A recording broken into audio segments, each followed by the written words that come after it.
Belajar Al-Quran itu kan bertahap-tahap. Pelajaran yang paling pertama ialah belajar membaca Al-Quran. Karena itu membaca Al-Quran pun disebut tadarus. Pelajaran yang pertama, tingkat pertama.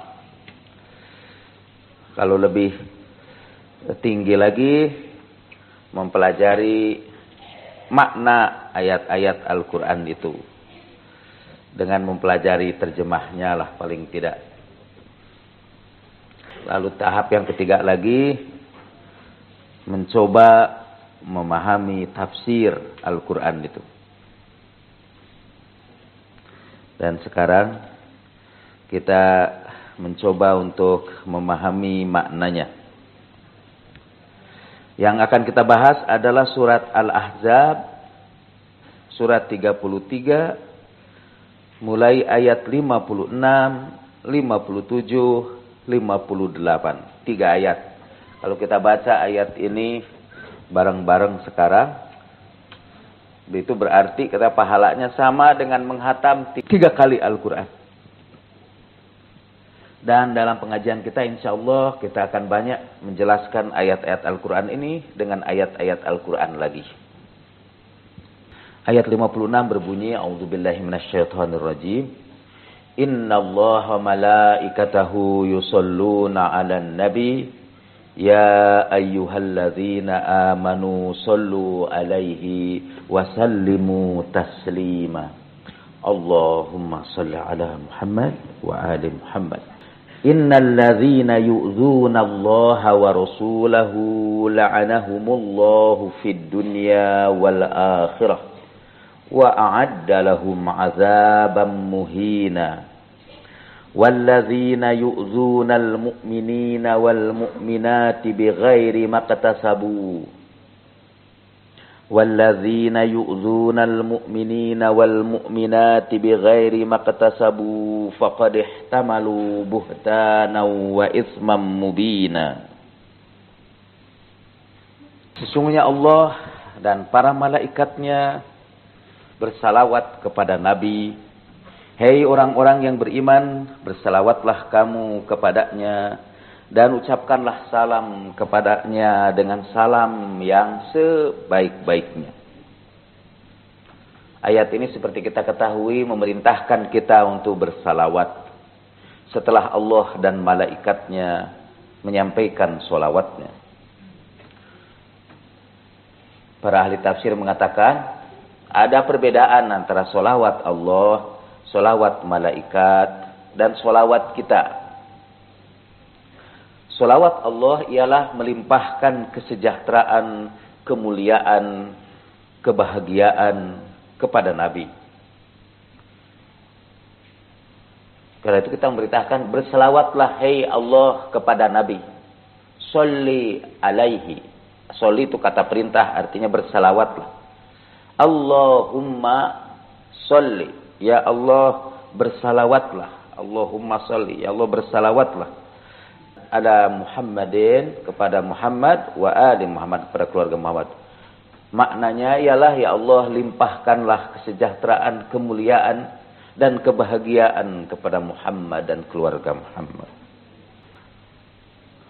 Kata Al-Quran, orang-orang yang sabar menerima musibah juga akan memperoleh solawat dari Tuhan mereka.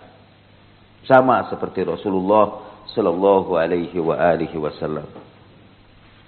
Walladzina idza asabathum musibah qalu inna lillahi wa inna ilaihi raji'un ulaika alaihim salawatu mir rabbihim wa rahmah ulaika humul muhtadun.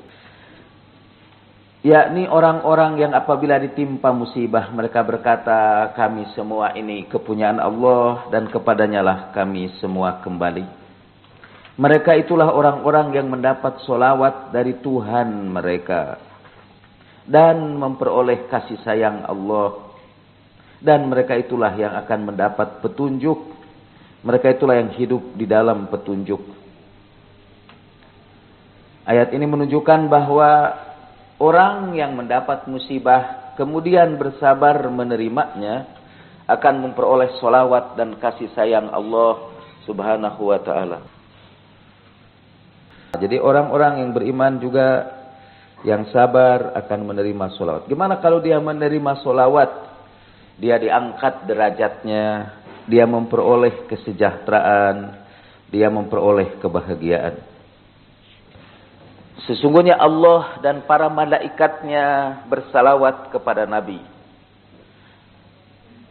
Salawat malaikat adalah menurunkan kesejahteraan, kemuliaan dan keberkahan itu kepada Nabi sallallahu alaihi wasallam.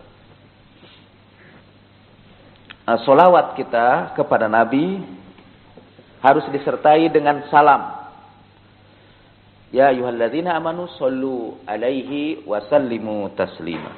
Waktu turun ayat ini, seorang sahabat bertanya, "Ya Rasulullah, kami tahu cara mengucapkan salam kepadamu, yaitu assalamu alayka ayyuhan nabi wa rahmatullahi wa barakatuh." Itu salam kepada Nabi. Kalau salawat kepada Nabi, gimana? Kata sahabat itu. Rasulullah berkata, kalau kamu membaca salawat kepadaku, janganlah kamu bersalawat dengan salawat yang buntung. La tusallu alayya salatal batra.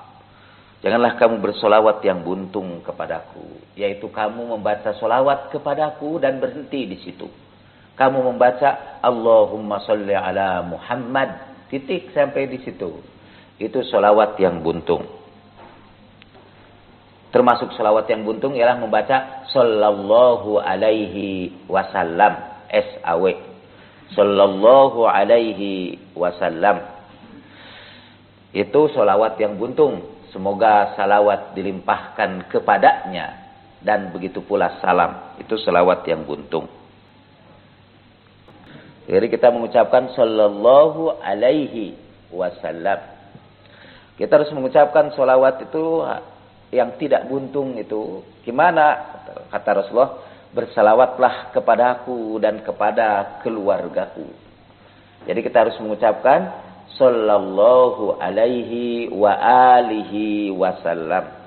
Semoga Allah melimpahkan salawatnya kepadanya dan kepada keluarganya beserta salam. Dalam solat, solawat kita tidak pernah buntung, selalu lengkap. Misalnya dalam solat, Allahumma sholli ala Muhammad wa ala ali Muhammad. Kalau Anda orang NU, tambah Sayyidina, Allahumma sholli ala Sayyidina Muhammad wa ala ali Sayyidina Muhammad. Tidak buntung juga. Yang disebut salawat buntung itu bukan salawatnya pendek. Bisa saja salawatnya itu panjang. Panjang sekali. Tapi tidak ada salawat kepada keluarganya. Itu juga disebut salawat buntung. Misalnya, Allahumma salli ala Muhammadin nabiyyil ummi salatan daimatan ila yaumil qiyamah. Udah buntung itu. Kalau tambah lagi, Allahumma sholli ala salatan kamilatan wa sallim salaman ta'aman ala Sayyidina Muhammadin lati tanhallu bihil qadu wa tanfariju bihil qurabu wa tuqda bihil hawaiju wa tunalu bihil raghaibu wa yustasqal ghamamu biwajhil karim. Kalau sampai situ, buntung itu semua walaupun panjang. Wa ala alihi. Nah, itu jadi tidak buntung karena ada tambahan wa ala alihi. Atau selawat ini, Allahumma sholli ala nuril anwar wa siril asrar wa tiryaqil aghyar wa miftahi babil yasar sayyidina Muhammadinil mukhtar. Buntung itu. Tapi kalau ditambah wa alihil adhar, dia jadi lengkap. Jadi Rasulullah menganjurkan agar kita membaca solawat kepadanya dengan lengkap. Jangan buntung, yaitu dengan menyebut wa ala alihi. Dan kita boleh menghadiahkan solawat sebagai ucapan, sebagai doa kita kepada sesama kaum muslimin. Allah saja kan menyampaikan solawat bagi kaum mukminin yang sabar itu tadi. Jadi biasanya kalau kami ulang tahun, kita berkata, untuk Cecep, mari kita ucapkan 3 sholawat. Kalau kita semua membaca, Allahumma sholli ala Muhammad wa ali Muhammad, Allahumma sholli ala Muhammad wa ali Muhammad, Allahumma sholli ala Muhammad wa ali Muhammad. Kalau orang di Iran naik bis, selalu ada yang berteriak, ala nabiyyi wa ali. Bukan gitu. Pakai bahasa Persia, baroye saudate wa najatemo, tuyek sholawat. Untuk keselamatan kita semua, mari kita mengucapkan 1 sholawat. Semua 1 sholawat. Itu udah tradisi, siapa saja yang tiba-tiba memulai gitu. Kalau kita sebut untuk keselamatan kita, kita baca 3 sholawat. 3 kali orang.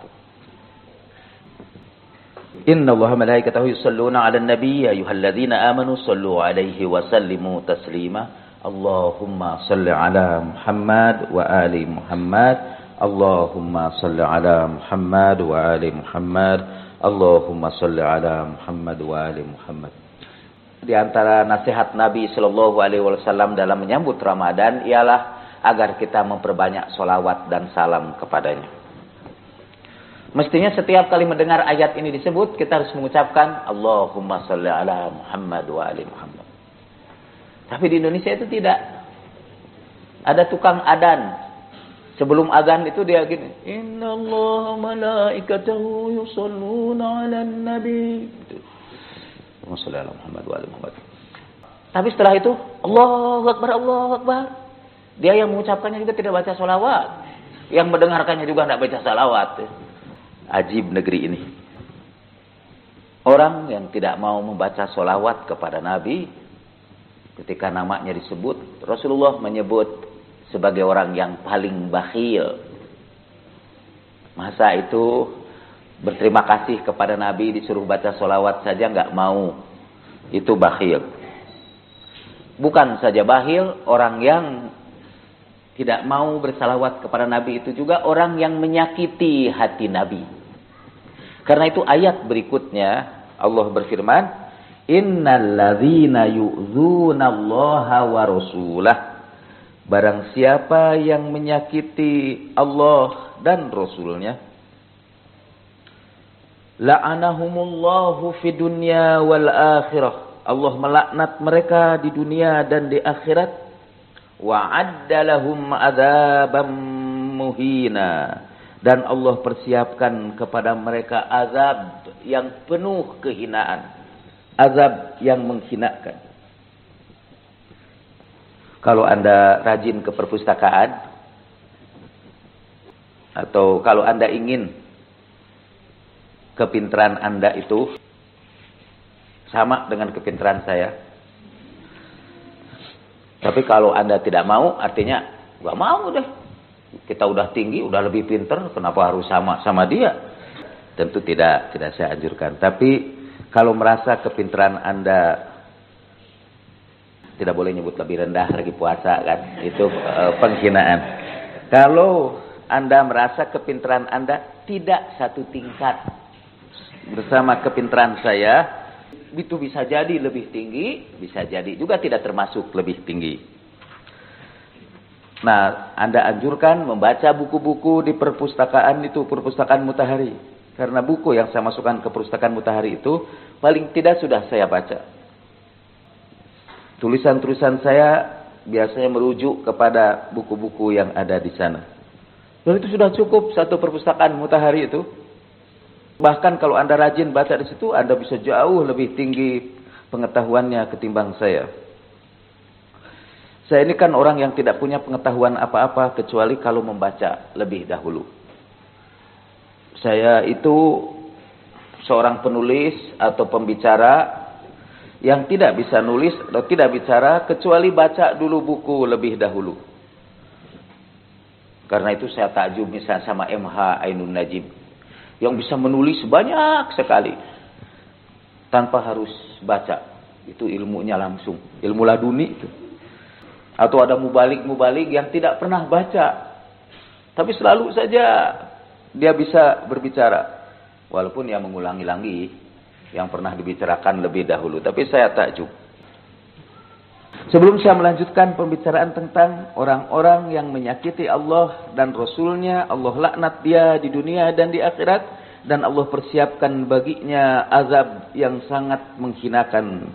Dan orang-orang yang menyakiti hati orang yang beriman, laki-laki dan perempuan, dengan tuduhan melakukan sesuatu yang tidak mereka lakukan, bighairi maktasabu faqad ihtamalu buhtanan, dia sudah memikul dosa besar, fitnah yang besar, wa itsmam mubina, dan dosa yang sangat nyata. Buhtan kata artinya kadzban fadhi'a, kebohongan yang keji. Itu yang kita sebut fitnah. Dalam bahasa Arab, terjemahan fitnah dalam bahasa Arab itu buhtan.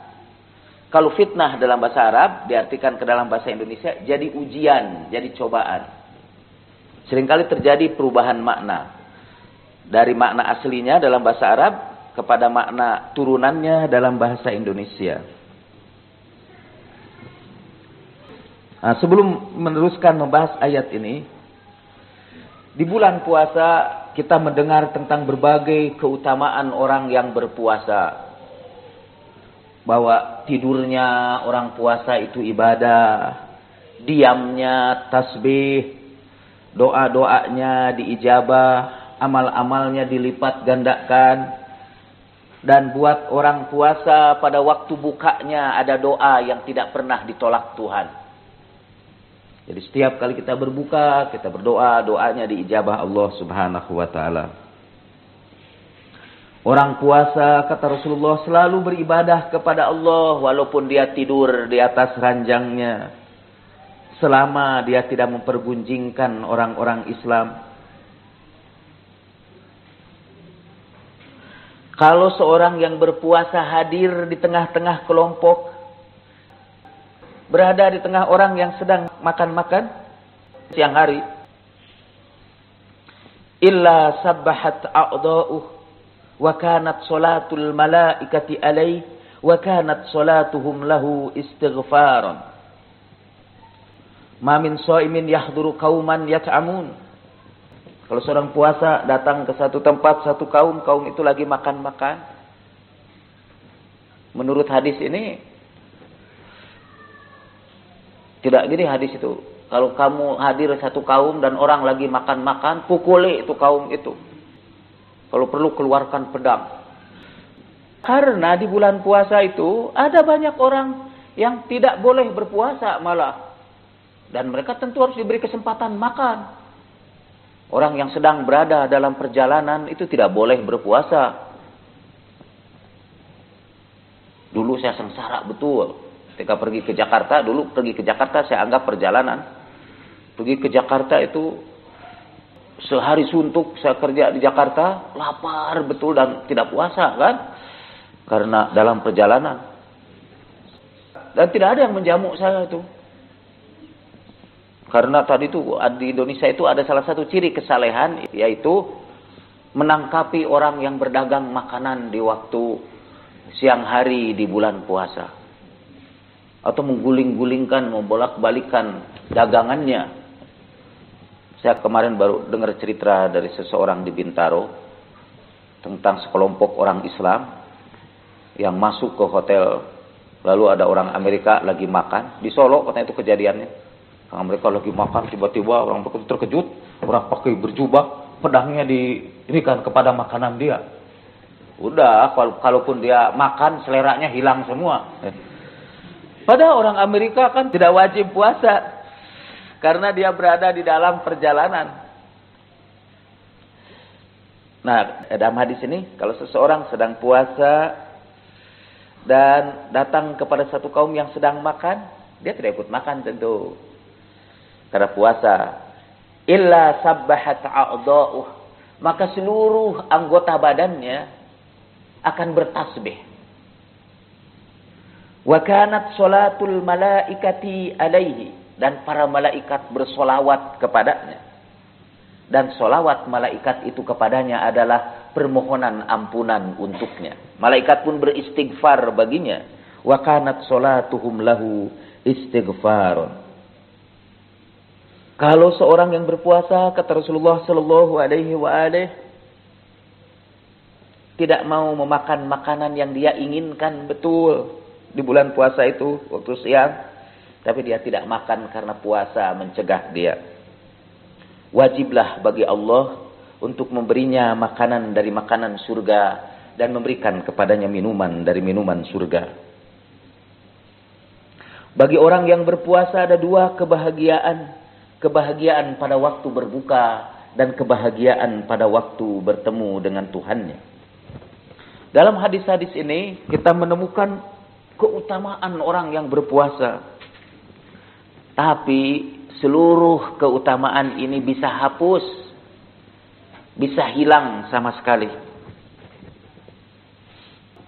Tidur Anda ketika puasa tidak jadi tasbih. Diam Anda tidak jadi tasbih. Doa Anda tidak diijabah. Amal Anda tidak dilipat gandakan. Bahkan Anda tidak memperoleh pahala apapun dari puasa Anda. Seluruh pahala puasa itu hilang saja. Karena sesuatu hal yang ingin kita bahas sekarang ini. Rasulullah sallallahu alaihi wasallam sering bersabda, "Rubba sha'imin hazzuhu min siyamihil ju'u wal atas wa rubba qa'imin hazzuhu min qiyamihi as-sahar." Banyak sekali orang yang berpuasa yang tidak memperoleh bagian apa-apa dari puasanya kecuali lapar dan dahaga saja. Dan kebagian apa? Cuma lapar dan dahaga saja. Dan banyak juga orang yang salat malam di bulan puasa itu tidak kebagian apa-apa kecuali melek saja. Kecuali tidak tidur saja. Kam min sha'imin laisa lahu min siyamihi ila dhama wa kam min qa'imin laisa lahu min qiyamihi ila al-'ana. Betapa banyaknya yang puasa yang tidak memperoleh apapun dari puasanya kecuali dahaga. Betapa banyak orang yang salat malam dan tidak dapat apapun dari salat malamnya kecuali keletihan. Banyaknya yang berpuasa yang tidak memperoleh apapun dari puasanya. Di dalam riwayat lain, ma aqalla shawam wa ma aktsarul jawwa'. Betapa sedikitnya orang yang puasa dan betapa banyaknya orang yang lapar saja. Menurut hadis-hadis ini banyak sekali orang yang puasanya itu tidak mendapat apa-apa. Nah, apa yang menyebabkan orang dalam puasanya tidak mendapat apa-apa? Nah, apa yang menyebabkan puasanya itu hilang? Salah satunya ialah menyakiti orang-orang yang beriman. Yu'zunal mu'minina wal mu'minat yang akan kita bahas dalam ayat ini. Menyakiti orang yang beriman itu bisa dengan lidah. Umumnya kita menyakiti orang beriman dengan lidah.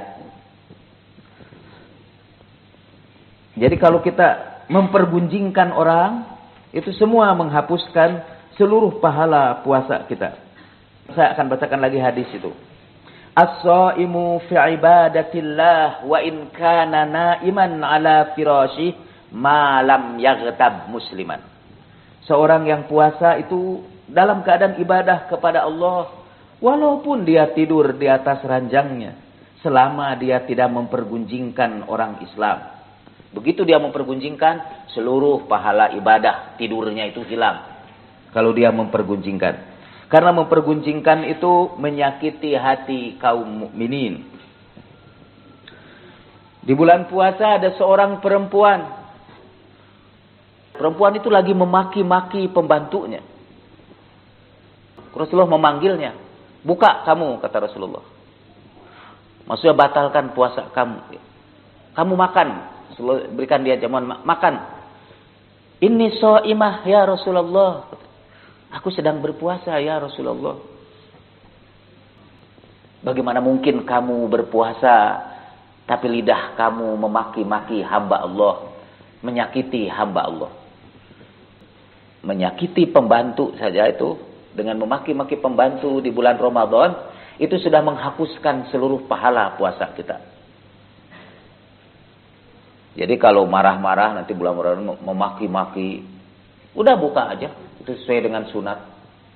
Anda ini yang puasa terpaksa, ini terutama yang muda-muda kalau puasanya terpaksa, bertengkar aja, marahi orang lain, dan setelah itu buka. Nanti kalau ditegur, Rasulullah juga nyuruh buka kalau kita memaki-maki orang lain itu. Dan karena tidak ada gunanya puasa kita itu, hapus seluruh amalan puasa kita. Ini benar, ini sunnah Rasulullah juga. Lalu Anda buka aja. Kalau ngomong yang menyakiti hati orang lain itu Anda buka, dan setelah buka nanti Anda harus mengkodok puasa yang batal waktu itu dengan puasa 2 bulan terus menerus. Dalam puasa 2 bulan itu tentu tidak boleh bertengkar lagi. Nanti kelipatan berapa itu? Pada dalam matematika yang disebut permutasi. Perlipatannya itu eksponensial. Udah eksponensial lagi kan. Yang menyakiti hati orang lain itu menyebabkan terhapusnya seluruh amal ibadah kita. Kembali kepada ayat Al-Quran itu. Innal ladzina yu'dzunallah, orang-orang yang menyakiti Allah wa rasulah dan rasulnya. Para ahli tafsir membahas apa yang dimaksud dengan menyakiti Allah, karena Allah tidak pernah sakit hati. Menyakiti Allah berarti berbuat sesuatu yang mengundang kemurkaan Allah Subhanahu wa taala. Walladzina yu'dzuna, dan orang-orang yang menyakiti, bisa juga berarti dan orang-orang yang menjadi duri di dalam daging kita. Orang-orang yang menusuk kita dari belakang. Itu orang-orang yang yu'dzun. Dalam hadis tadi itu, menyakiti pembantu saja itu bisa membatalkan puasa kita. Bisa menghapuskan seluruh pahala kita. Ini kepada ibu-ibu tuh. Apalagi menyakiti suami. Itu pembantu aja udah batal. Apalagi suami menyakiti istrinya. Kalau menyakitinya itu dengan maksud tentu ya. Apa ada yang menyakiti tanpa maksud? Ada. Kita tidak bermaksud menyakiti. Tidak sama sekali. Kita bermaksud untuk melaksanakan perintah Allah saja. Misalnya fanqihu ma tobalakum masna wa thulatha wa ruba. Langsung istri sakit hati. Itu tidak membatalkan puasa. Karena itu tidak disengaja. Tidak disengaja menyakiti. Tapi kalau menyakiti dengan sengaja, jelas menghapuskan seluruh ibadah kita. Apalagi menyakiti suami, tidak apalagi menyakiti tetangga kita. Menyakiti tetangga bisa menghapuskan seluruh amal ibadah kita di bulan puasa itu. Menyakiti tetangga. Ketika kepada Rasulullah Shallallahu Alaihi Wasallam disampaikan, ya Rasulullah, inna fulanah tasumun nahara wa taqumul laila walakin tu'zi jiranaha bilisaniha. Ya Rasulullah, ada si fulanah ini. Ada seseorang yang siang hari dia berpuasa dan malam hari dia salat malam, tapi dia sakiti tetangganya dengan lidahnya. Rasulullah menjawab pendek, hiya finnar, dia di neraka, kata Rasulullah. Bahkan puasa siang hari semuanya terhapus pahalanya, bahkan membawa dia ke neraka karena dia menyakiti tetangganya. Jadi di bulan puasa, kalau tidak kuat sih jangan banyak ngobrol-ngobrol dengan tetangga. Lebih baik pakai baca Al-Quran aja. Karena itu akan menghapuskan amal ibadah kita. Atau kalaupun mau ngobrol dengan tetangga, ucapkan kata-kata yang membahagiakan hati tetangga itu. Carilah, kita pasti akan selalu menemukan kelebihan seseorang itu. Apalagi menyakiti orang yang berbuat baik kepada kita. Itu sudah menghapuskan seluruh pahala puasa kita. Apalagi menyakiti hati ustaz yang mengajarkan hadis itu. Wah, itu udah jelas. Apalagi menyakiti Rasulullah Sallallahu Alaihi Wasallam. Di dalam sebuah hadis disebutkan, barang siapa yang duduk dengan seorang alim, man jalasal ulama, siapa yang duduk bersama ulama, dia sama dengan jalasani, dia sama dengan duduk bersamaku, kata Rasulullah. Wa man jalasani faka'annama jalasa rabbi. Dan siapa yang duduk bersamaku, kata Rasulullah, sama seakan-akan dia duduk bersama Tuhanku. Itu berarti juga, barang siapa yang menyakiti ulama, sama dengan menyakiti Rasulullah. Dan siapa yang menyakiti Rasulullah, sama dengan menyakiti Allah subhanahu wa ta'ala. Kalau Anda senang mempergunjingkan, tolonglah di bulan Ramadan itu, jangan pergunjingkan ulama. Selain menghapuskan amal ibadah kita, itu karena itu menyakiti Allah dan Rasulnya, la'anahumullahu fid dunya wal akhirah. Dalam ayat Allah akan melaknat dia di dunia dan di akhirat. Dan Allah siapkan bagi dia siksa yang pedih. Dia terkutuk itu di dunia dan di akhirat. Karena dia menyakiti Allah dan Rasulnya. Termasuk menyakiti Allah dan Rasulnya ialah menyakiti hati kekasih-kekasih Allah. Man adzali waliyan faqad adzantu lil harb. Barang siapa yang menyakiti waliku, kekasihku, aku sudah menyatakan perang kepadanya. Dia mengajak perang kepada Allah subhanahu wa ta'ala. Orang yang menyakiti kekasih Allah. Saya teringat cerita Jalaluddin Rumi. Ini bukan hadis. Jadi kalaupun ini tidak kejadian, tidak membatalkan puasa saya. Dalam biografinya Jalaluddin Rumi, dikisahkan tentang pedagang dari Tabriz. Dagangnya itu bangkrut melulu itu. Transaksi dagangnya itu terus melorot. Padahal dia sudah infak, sudah sedekah, zakatnya selalu dia bayar. Datanglah dia ke Konya, ke kota Jalaluddin Rumi itu. Kepada agen-agennya dia minta bantuan, tolong carikan ulama besar. Di sini aku akan memberikan hadiah kepadanya sekian drachma. Drachma waktu itu uang internasional waktu itu, uang Yunani. Lalu agennya membawa dia kepada seorang ulama besar. Ulama itu punya rumah besar. Walaupun dalam ceramahnya ulama itu selalu menceritakan betapa sederhananya dia. Itu rumahnya besar. Masuklah dia ke rumah itu. Dan kata si pedagang Tabriz itu sudah tidak enak. Apa tidak salah kamu bawa aku ini? Ini sih bukan rumah ulama. Ini rumah konglomerat. Tapi emang dia ulama yang dikenal di seluruh negeri ini. Walaupun dengan ogah-ogahan akhirnya dia datang pada ulama itu. Yang duduk di atas kursi singgasananya. Menerima antrian para tamu ke situ. Sampai datang giliran dia. Lalu dia ajukan pertanyaan itu, mengapa dagangan saya ini rugi melulu? Tapi ulama itu tidak memberikan jawaban yang memuaskan dia. Baliklah dia ke pondokan. Tolong deh carikan kepadaku ulama yang sebenarnya, kata dia. Akhirnya dibawalah dia kepada Jalaluddin Rumi. Jadi seperti kalau di sini saudara menjadi ulama yang terkenal, dibawa ke Bandung, diajak ke rumah saudara.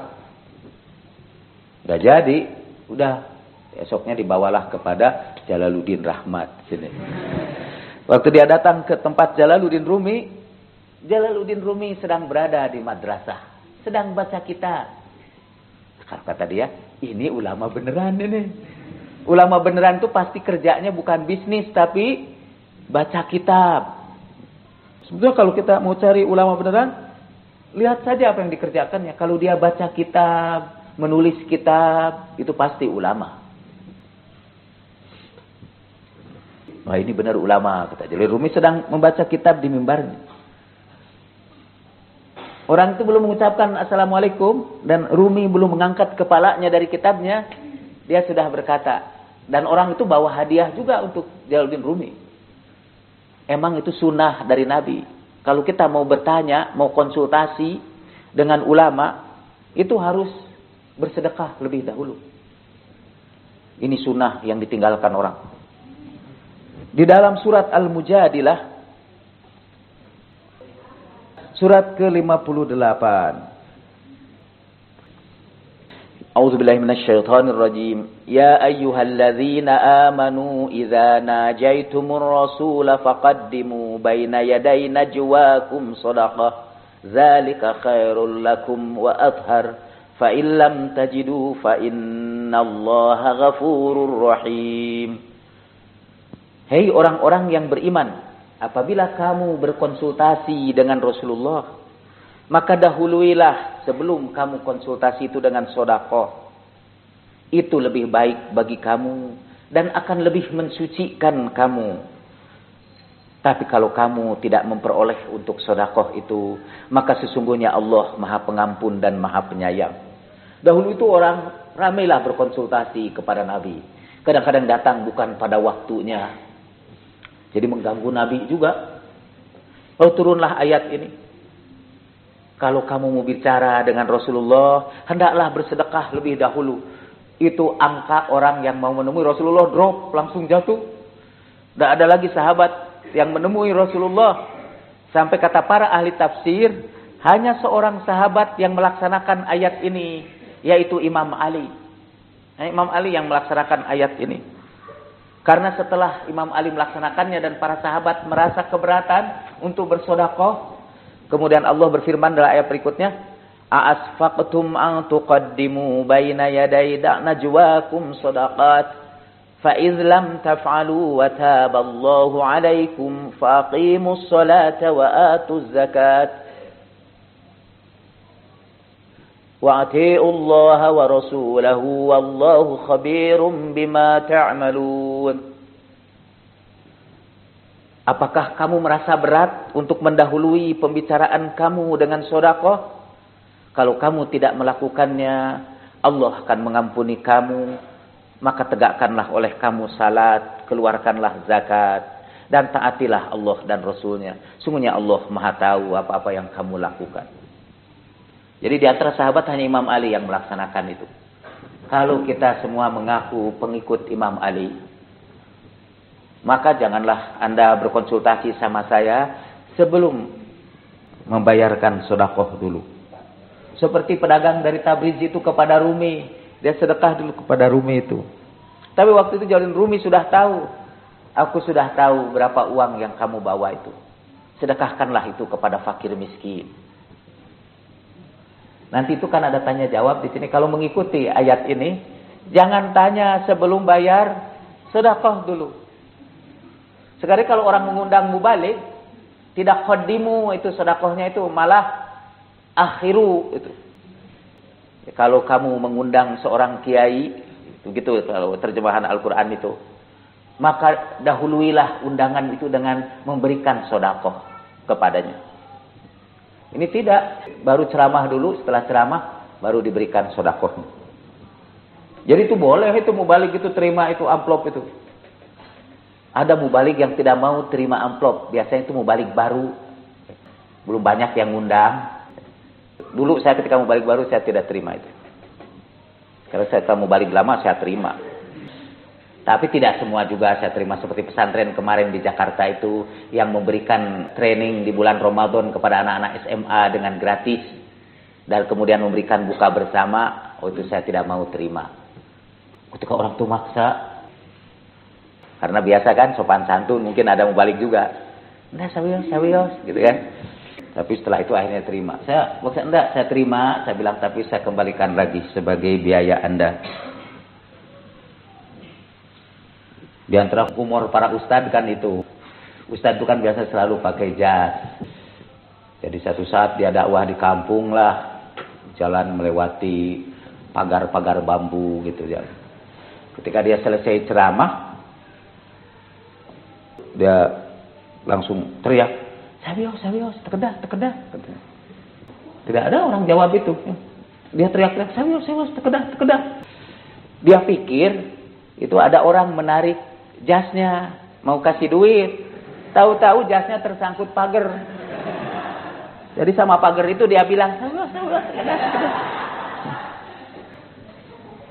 Itu bukan hadis sih, tidak membatalkan puasa. Dia berkaitan dengan Rasulullah Shallallahu Alaihi Wasallam. Kata Rumi, tahukah kamu apa yang menyebabkan bencana itu menimpa kamu? Lalu dia mengusap dinding itunya, tembok madrasahnya. Tiba-tiba pedagang tablis itu melihat seperti melihat film. Di ujung sana ada seorang miskin sedang terbaring di sebuah pasar. Tubuhnya kelihatan kotor, pakaiannya kumuh. Kata Jalaluddin Rumi, dahulu ketika engkau berdagang di negeri itu, engkau pernah melangkahi tubuh dia dan meludahi dia. Padahal dia salah seorang di antara kekasih Allah. Karena itu Allah menghukum kamu dengan bencana yang sekarang menimpa kamu itu. Kalau kamu ingin bebas dari bencana ini, pergilah ke sana. Temui dia, mintakan maaf kepadanya, dan bersihkan tubuhnya dengan linangan air mata penyesalanmu. Dan berangkatlah orang itu. Nah, itu menyakiti hati orang miskin. Itu sama dengan menyakiti Rasulullah. Karena Rasulullah sangat mencintai orang miskin. Dan menyakiti orang miskin sama dengan menyakiti Rasulullah, sama dengan menyakiti Allah. Baginya laknat di dunia dan di akhirat. Itu kalau menyakiti saja dengan omongan. Apalagi kalau menyakitinya dengan merampas haknya. Dengan mengkorupsi duit rakyat itu. Itulah la'anahumullahu fi dunya wal akhirah. Allah melaknat mereka di dunia dan di akhirat. Apalagi sekiranya ada tuh dengan merusak harta milik orang-orang miskin itu. Di Jakarta ini sekarang kasihan ada sekelompok orang yang digusur rumahnya. Di bulan puasa itu banyak yang kelaparan. Karena mereka tidak punya rumah lagi, berlindung di tempat apa adanya saja. Tidak ada pekerjaan. Untunglah ada sekelompok kaum muslimin yang memberikan makanan untuk berbuka kepada mereka. Untung masih ada yang peduli kepada mereka. Kalau tidak, kita semua dilaknat Allah karena menyakiti hati mereka. Termasuk menyakiti kaum muslimin itu ialah kita hidup dalam gelimangan kemewahan dan tidak memberikan perhatian sedikit kepada orang-orang miskin itu. Ma ra'aitu ni'matan mawfuratan illa bijanibiha haqqun mudayya, kata Imam Ali. Tidaklah aku melihat ada nikmat berlimpah pada diri seseorang kecuali pasti ada hak-hak orang lain yang disia-siakan. Itu biasanya seringkali mengganggu selera itu. Saya kalau ingat ucapan Imam Ali itu. Dahulu saya waktu di Iran, kita pernah mau naik kereta api dari Tehran ke Mashhad. Antri kereta apinya itu di musim dingin. Jadi orang itu setiap kali bernapas keluar itu asap itu. Saya dengan Miftah, akhirnya kita dapat tiket. Dan kereta di sana itu, keretanya itu sukar dapat tiket itu. Kita dapat tiket dan keretanya itu di kamar-kamar gitu. Satu kamar itu tidak tahu berapa orang, kita berada di kamar itu. Waktu kita masuk ke kamar itu, beberapa orang saja kita. Lalu kita ingat itu orang-orang yang mau mendapat tiket tapi tidak kebagian. Sementara kita berbaring enak-enak. Lalu saya mendengar waktu itu, kalau saya salah Miftah ya, yang ngomong, ma ra'aitu ni'matan mawfuratan illa bijanibiha haqqun mudayya. Tidaklah aku melihat nikmat yang berlimpah kecuali pasti di sampingnya itu ada hak yang disia-siakan. Kasihan itu yang tidak dapat tiket. Di musim dingin seperti itu tuh haknya disia-siakan. Saya sedih banget dan karena itu saya meneruskan tidur saya di kereta itu. Itu menyakiti hati orang miskin itu sama dengan menyakiti Allah dan Rasulnya. Kita baru bahas ini ayat yang pertama kan, innal ladzina yu'dunallaha wa rasulahu la'anahumullahu fid dunya wal akhirah wa 'adzalahum 'adzaban muhina. Kembali lagi kepada hadis Nabi. Orang yang puasa itu terus-menerus dihitung ibadah selama mereka tidak mempergunjingkan orang lain. Selama tidak mempergunjingkan orang lain, mereka terus-menerus dalam keadaan ibadah. Begitu mereka menyakiti sesama kaum muslimin, mereka sudah mengundang laknat Allah di dunia dan di akhirat nanti. Berhati-hati itu karena itu menyakiti orang Islam, menyakiti sesama manusia walaupun bukan Islam, menyakiti sesama manusia. Karena dengan begitu kita berbuat zalim. Di dalam hadis qudsi Tuhan berfirman, katakan kepada orang zalim itu, jangan datang ke rumah ibadatku, karena setiap kali mulutnya menyebutkan namaku, aku melaknat dia. Orang-orang suka menyakiti itu jangan datang ke masjid salat tarawih. Apalagi kalau salat tarawihnya dimaksudkan untuk menyakiti orang lagi. Karena setiap kali dia menyebut nama Allah, Allah akan melaknat dia. Setiap kali dia berdoa, Allah akan melaknat dia. Jangan datangi di bulan puasa itu majelis-majelis ilmu yang isinya menyakiti hati sesama kaum muslimin. Karena setiap kali imam itu nanti menyebut nama Allah, Allah mengucapkan laknat kepadanya. Dan laknat itu menular kepada hadirin di sekitarnya. Kalau ada orang yang saudara ketahui di luar bulan puasa itu menyakiti orang-orang beriman dengan menuduhnya melakukan satu perbuatan yang tidak pernah dilakukan oleh orang itu, bighairi maktasabu, kata Al-Quran. Dia menyebarkan fitnah tentang seseorang, lalu Anda menjadi pendengar saja. Pendengar, apalagi kalau mempercayainya, Anda ketularan laknat itu. Dan kalau itu Anda mendengarkannya di bulan puasa, hapuslah seluruh pahala puasa itu.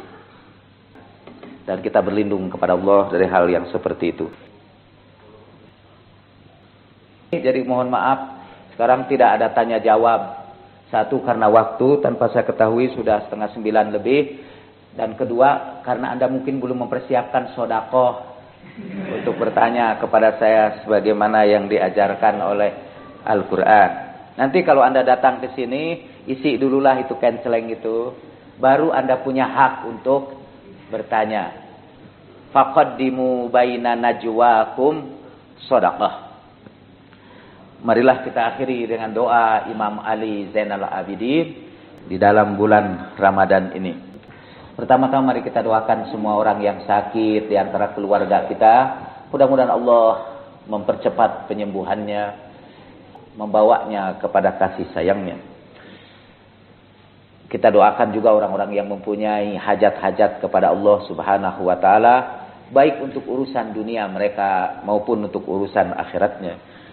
Sekiranya hajat itu mendatangkan kemaslahatan kepada mereka dan memperoleh ridho Allah Subhanahu wa taala dengan keberkahan bulan Ramadan, mudah-mudahan Allah memenuhi hajat-hajat itu. Ala hadhihi niyyah wa kulli niyyatin shalihatin ziyadatan fi sarafin nabiyil mustafa Rasulillah sallallahu alaihi wa alihi. Al-Fatihah. A'udzubillahi minasyaitonir rajim. Bismillahirrahmanirrahim. Alhamdulillahirabbil alamin arrahmanir rahim maliki yaumiddin. Iyyaka na'budu wa iyyaka nasta'in ihdinas siratal mustaqim siratal ladzina an'amta 'alaihim ghairil maghdubi 'alaihim waladdallin. Inna Allah malaikatahu yusalluna 'alan nabi ya ayyuhalladzina amanu sallu 'alaihi wa sallimu taslima. Allahumma salli 'ala Muhammad wa ali Muhammad. Allahumma salli 'ala Muhammad wa ali Muhammad. Allahumma salli 'ala Muhammad wa ali Muhammad. Allahumma ja'alna minal ladzina da'buhum al-irtiyahu ilaika wal hanin wa daidanuhum az-zafaratu wal anin jibahuhum sajidatun fi ta'atik wa uyunuhum dami'atun fi khidmatik. Ya Allah, ya Tuhan kami, jadikanlah kami orang-orang yang kebiasaannya itu menentramkan dan melembutkan hatinya di hadapan-Mu. Jadikanlah kami termasuk kelompok yang kebiasaan mereka adalah merintih dan menangis di hadapan kebesaran dan keagungan-Mu. Yang dahi-dahi mereka rebah karena taat kepadamu dan mata mereka berlinang-linang dalam berkhidmat kepadamu. Bifadlika wa rahmatika ya arhamar rahimin. Subhana rabbika rabbil izzati amma yasifun wa salamun alal mursalin Walhamdulillahirabbil alamin. Assalamualaikum warahmatullahi wabarakatuh.